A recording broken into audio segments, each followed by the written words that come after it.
दोस्तों, सबसे पहले कुछ न्यूज की तरफ से आप सबको नमस्कार।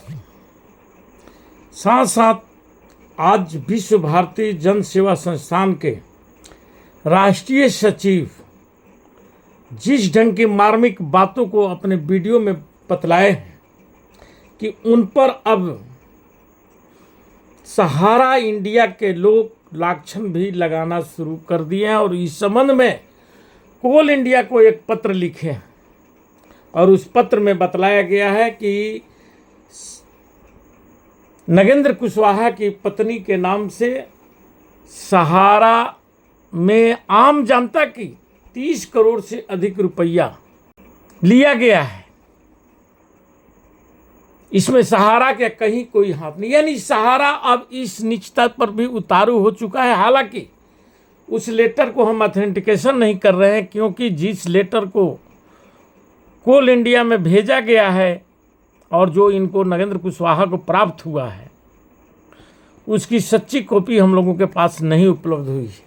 सहारा इंडिया ने कोल इंडिया को मेरे नाम का एक कंप्लेन भेजा है कि नागेंद्र कुमार कुशवाहा की पत्नी श्रीमती लक्ष्मी कुशवाहा सहारा इंडिया में एजेंट के बतौर काम करती थी और नागेंद्र कुमार कुशवाहा कोल इंडिया के एम्प्लॉइज थे और उन्होंने गलत कन्वीनियंस करके लोगों का सहारा इंडिया से भुगतान नहीं मिलने के कारण केस करवा दिया, एनजीओ बना लिए, तमाम तरह का आरोप हम पर लगाए हैं।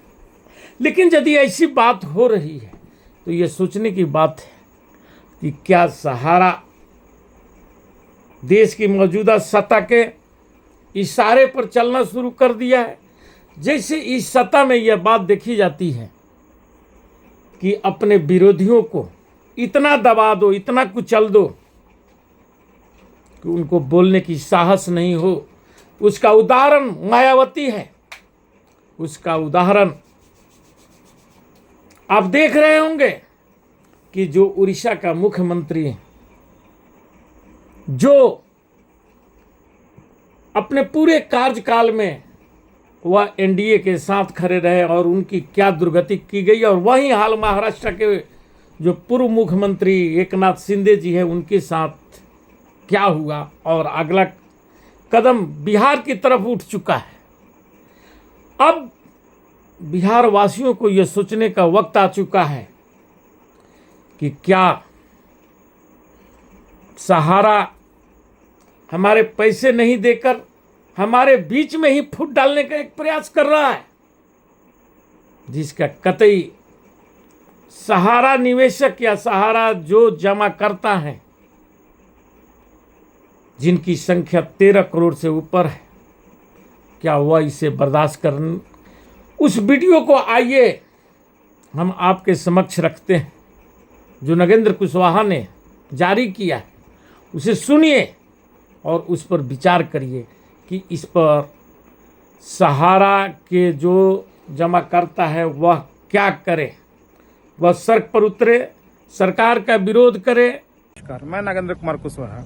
साथियों, आज आप देख पा रहे होंगे मेरे हाथ में बहुत सारे दस्तावेज हैं, लेटर हैं जो आज मुझे प्राप्त हुआ है। हम कोल इंडिया के एम्प्लॉइज हैं, ये सभी को पता है। सहारा इंडिया ने कोल इंडिया को मेरे नाम का एक कंप्लेन भेजा है कि नागेंद्र कुमार कुशवाहा की पत्नी श्रीमती लक्ष्मी कुशवाहा सहारा इंडिया में एजेंट के बतौर काम करती थी और नागेंद्र कुमार कुशवाहा कोल इंडिया के एम्प्लॉइज थे और उन्होंने गलत कन्वीनियंस करके लोगों का सहारा इंडिया से भुगतान नहीं मिलने के कारण केस करवा दिया, एनजीओ बना लिए, तमाम तरह का आरोप हम पर लगाए हैं। साथ ही साथ उन्होंने यह भी आरोप लगवाया है कि श्रीमती लक्ष्मी कुशवाहा सहारा इंडिया में जो पैसा इन्वेस्टमेंट करवाई हैं वो लगभग 30 करोड़ रुपया जो है वो गलत सर्टिफिकेट जारी हो गया है और वो उस पर साइन मुहर जो लगा है वो सील मुहर वो खुद से बनाई है और वो सारा सर्टिफिकेट फर्जी है जो उन लोगों ने दिया है। साथियों, मैं इस संबंध में क्या कहूं। सहारा इंडिया से जो लोग भी लड़ने के लिए गए उनको सहारा इंडिया ने गलत तरीके से फंसा करके उनका जिंदगी तबाह कर दिया और बर्बाद कर दिया। लगता है कि अगली कतार मेरा ही लिखा हुआ है कि या तो हम मरेंगे इस लड़ाई में या कटेंगे या इस लड़ाई को जीतेंगे। साथियों, मैं ये कहना चाहता हूं कि जो भी पैसे मेरी पत्नी के द्वारा सहारा इंडिया में जमा करवाए गए थे मैक्सिमम चेक से किया गया था वो इन्वेस्टमेंट, चेक से, जिसमें सहारा सोसाइटी एंड सहारा इंडिया के अकाउंट में चेक से पैसा दिया गया था। वो फर्जी कैसे हो सकता है? उसके बाद जो भी सर्टिफिकेट जारी हुए ब्रांचों से, उसमें सिग्नेचर और मुहर वहां का मैनेजर का था। सारा दस्तावेज पे सही चीज लिखा हुआ था, सारा चीज कंप्यूटराइज था, उस पर कंपनी का होलोग्राम लगाया हुआ था। वो सर्टिफिकेट फर्जी कैसे हो सकता है? ये लोग मुझ पर बहुत तरह का आरोप आक्षेप लगाए हैं, क्योंकि मैं सहारा इंडिया से लड़ रहा हूं। जो लोग कहते हैं कि सहारा इंडिया भुगतान दे देगा, लड़ने की जरूरत नहीं है, सहारा इंडिया सब कुछ सब अच्छा है, आज शायद उनकी इस वीडियो से आंखें खुल जाए। उन्होंने लिखा है, एक तरफ तो उन्होंने लिखा है कि फर्जी सर्टिफिकेट इन लोगों ने जारी किया है, और दूसरी तरफ वो लोग खुद ही लिख रहे हैं कि सहारा इंडिया से 1.5 करोड़ रुपया करीब कमीशन लिए हैं। तो जब सर्टिफिकेट फर्जी था तो 1.5 करोड़ कमीशन कैसे मिल गया? और वो 1.5 करोड़ कमीशन किस खाते में गया, वो भी तो बताना पड़ेगा। और मजे की बात देख लीजिए कि जिस प्रकार से महाभारत में शिखंडी बनकर के पीछे से वार किया गया था, उसी प्रकार इन लोगों ने शिखंडी बनकर के ये पत्र जारी किया है। इस पत्र में Sahariyan Universal Multipurpose Society Limited authorised signature करके केवल किया गया है, लेकिन जिसने इस पत्र को जारी किया उसने अपना नाम भी नहीं लिखा है, न पद लिखा है। ऑफिस बियरर तो बहुत लोगों का हो सकता है, ऑफिस बियरर का केवल उसमें लिखा गया है। जबकि भोपाल के एड्रेस पर हम लोग पत्र लिखते हैं तो वो पत्र वापस आ जाता है, लेकिन सहारा इंडिया के वो ऑफिस मुझे पत्र जारी करने के लिए खुल गया। समझ में नहीं आ रहा कि कितना बड़ा गड़बड़ झाला है। और क्या लिखा गया है उस पत्र में कि सहारा इंडिया के डिपोजिटर को गलत कन्विंस करके हम लोगों ने पैसा जमा करवाया है, क्योंकि उसमें साफ साफ लिखा गया था कि इंटरेस्ट गारंटेड नहीं है, हाई इंटरेस्ट का प्रलोभन हम लोगों को दिया गया।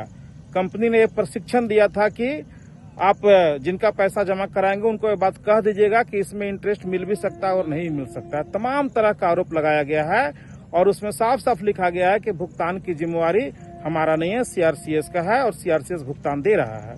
सीआरसीएस कितना भुगतान दे रहा है, किस प्रकार दे रहा है, ये आप लोगों से छुपा हुआ नहीं है।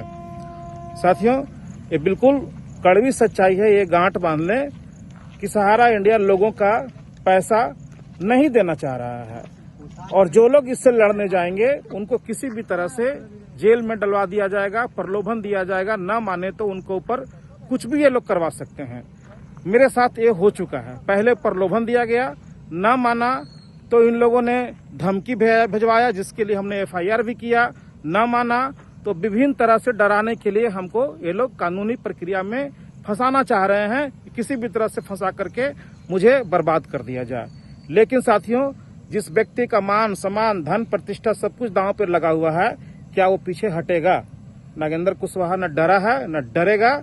हम मुस्तैदी के साथ इस लड़ाई को लड़ेंगे। उसमें यह भी आरोप लगाया गया है कि इन्होंने विश्व भारती जन सेवा संस्थान एनजीओ बना लिया। तो एनजीओ तो कोई भी बना सकता है, खैर उसका जवाब तो मैं कोर्ट में दूंगा। लेकिन मैं सहारा इंडिया के इन शिखंडियों से कहना चाहता हूं कि तुम में अगर दम था तो तुम अपना नाम उस पर लिखे होते कि मैं फलना व्यक्ति इस पत्र को जारी कर रहा हूं, तब मैं बताता कि 30 करोड़ का आरोप जब तुम हम पे लगाए हो तो इसी के एवज में हम तुम्हारे ऊपर एक एफआईआर करते कि 20 करोड़ रुपए का मानहानि तुम्हारे ऊपर होता। दम है तो वो शिखंडी बाहर आओ और अपना नाम बताओ कि तुमने कौन वो आदमी है जिसने किस केस को किया है। साथियों, अभी भी लोग संभल जाएं, मैं बार बार कह रहा हूं, हम रहें या न रहें, सहारा इंडिया मुझे जाल में फंसा के जेल में पहुंचा दे या मुझे मरवा दे या कुछ भी करवा दे, लेकिन इस लड़ाई को अब रुकने नहीं देना है। अगर एक नागेंद्र कुशवाहा कुर्बान हो गया और लोग भी कुर्बान हो गए, बाकी लोग इस लड़ाई को आगे बढ़ाने के लिए आइए। ये छोटी लड़ाई नहीं है, इन लोगों के पास में लूटा हुआ धन अरबों खरबों में है, जिससे हम लोगों का लोग डराने की कोशिश कर रहे हैं, फंसाने की कोशिश कर रहे हैं। और ये पत्र मुझे डराने के लिए ही इन लोगों ने जारी किया है। मैं डरूंगा नहीं, मैं मुकाबला करूंगा, चाहे तरीका कुछ भी हो। हम न्यायालय की शरण में हैं, न्यायालय माननीय सुप्रीम कोर्ट में भी हैं और रांची सीआईडी में भी हैं। हम लोग अपना कार्रवाई जारी करेंगे। आप लोगों को क्या करना है, आपको अपना जमाकर्ता का भुगतान डुबा देना है या भुगतान लेने के लिए आगे आना है, ये आपको तय करना है। हम तो इस लड़ाई को लड़ते रहेंगे। धन्यवाद साथियों, नमस्कार, जय हिंद।